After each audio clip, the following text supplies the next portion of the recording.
প্রিয় দর্শক, আমি আজ যেখানে দাঁড়িয়ে আছি সেটি সবার অনেকেরই পরিচিত।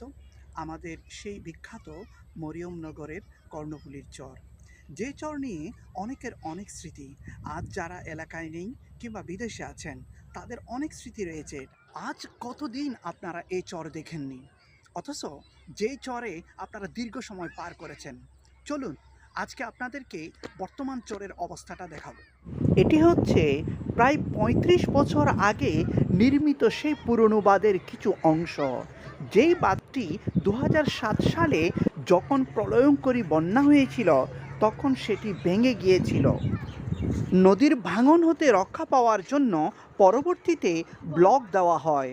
এর পরবর্তীতে কর্ণফুলী নদী খনন করে এই বালিগুলো উত্তোলন করে বিশাল চরাকারে পরিণত হয়। এটি হচ্ছে আমাদের মরিয়মনগর মাইজপাড়ার জানাজার মাঠ, যেখানে অনেক মৃত মানুষের জানাজার নামাজ অনুষ্ঠিত হয়েছে।